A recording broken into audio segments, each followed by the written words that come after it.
Assalamualaikum warahmatullahi wabarakatuh. Auzubillahi minasyaitonirrajim. Bismillahirrahmanirrahim. Wa ila syama'i kaifa rufi'at. Dan langit bagaimana ditinggikan.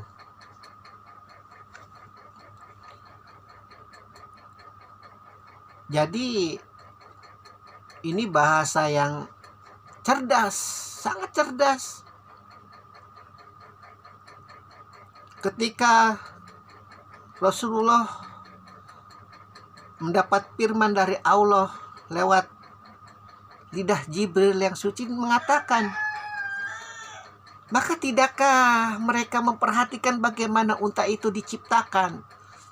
Itu kan level rendah tuh, dari kesehari-harian.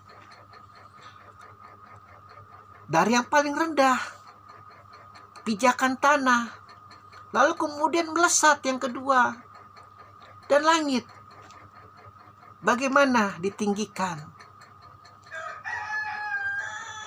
Imam Ali sudah menjawab, surat Al-Ghoshiyah ayat 18 ini sudah menjawab di Nahjul Balagho, yang membuat terpesona Albert Einstein.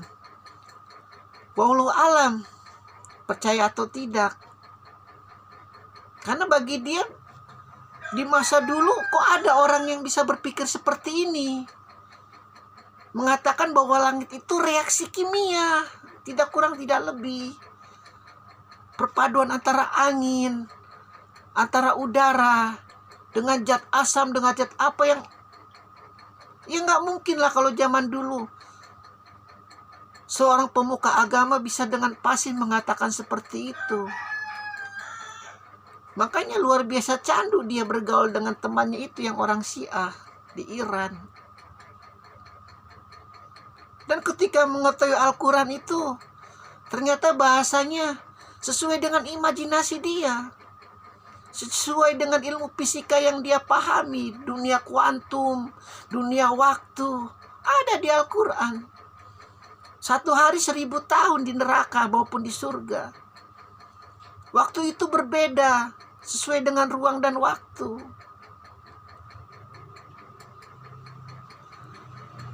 Iblis itu luar biasa menyisipi telinga-telinga mazhab-mazhab kebodohan, mazhab-mazhab jumud. Ketika anak-anak kita itu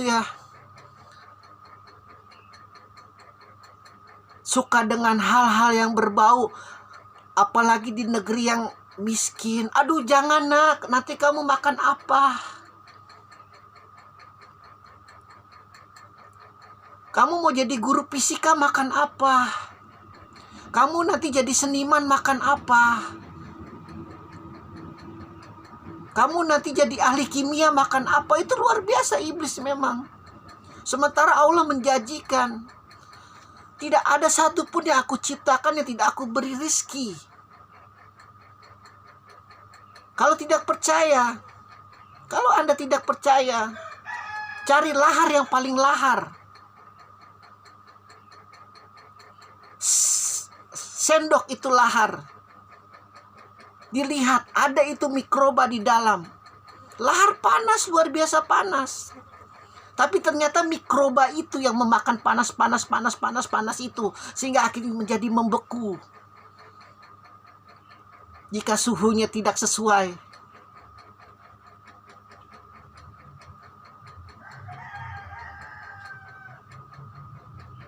Allah ciptakan mikroba itu di dalam lahar. Allah beli rizki dia.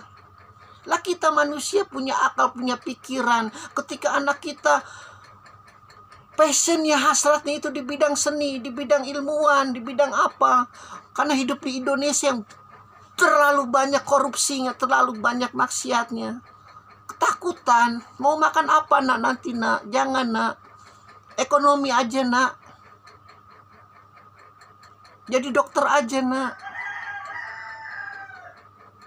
Akhirnya tidak sesuai dengan hasratnya. Jadi bulan-bulanan iblis tersesat karena tidak berpikir. Dia tidak maulah berpikir yang tidak sesuai dengan hatinya. Ngapain? Fitrah di mana-mana seperti itu. Secantik apapun wanita, kalau kita tidak cinta ya tidak. Sejelek apapun itu wanita, tapi kalau kita cinta ya kita mau, begitu.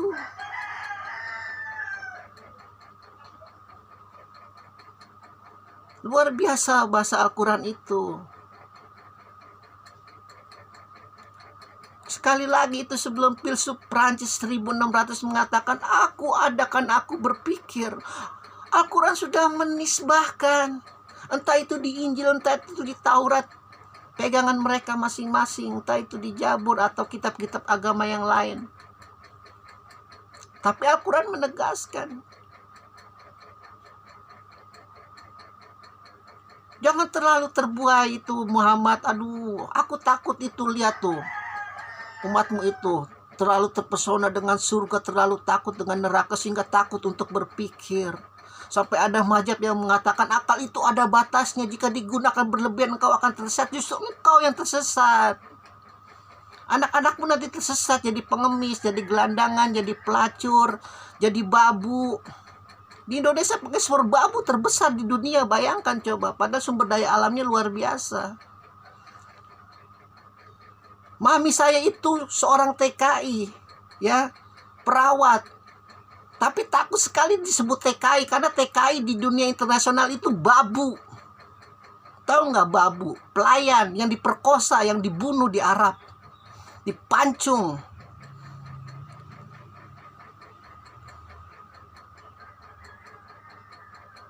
Itu hasil kejahatan 32 tahun menistakan itu.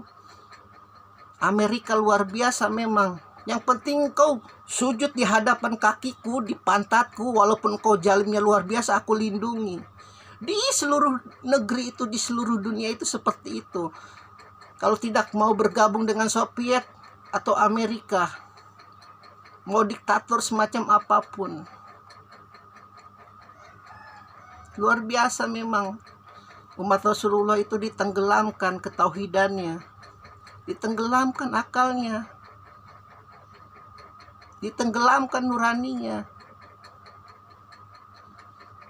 Kalau saja tidak melihat itu, yang bayi-bayi, yang anak kecil itu, masa depannya bagaimana, mereka malas sebenarnya berkoar-koar, menyadarkan untuk ayo kita berpikir. Jangan takut untuk berpikir. Biarkan mereka bilang sesat, biarkan mereka bilang kafir.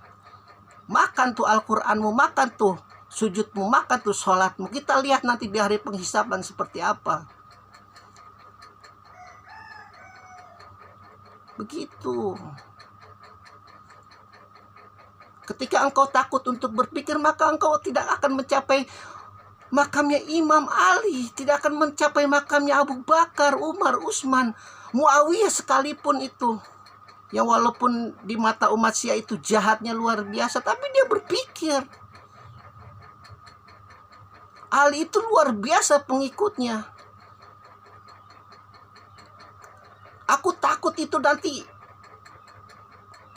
terlalu berlebihan sampai mentuhankan seseorang. Biar aku lawan, begitu. Jangan takut. Allah tidak akan menjalimi engkau di hari penghisaban. Semua punya bukti, semua punya patokan, semua punya motivasi, semua punya logika berpikirnya nanti di hadapan Allah ketika disidang di hari penghisaban. Kenapa engkau menggenosida manusia begitu banyak? Begitu.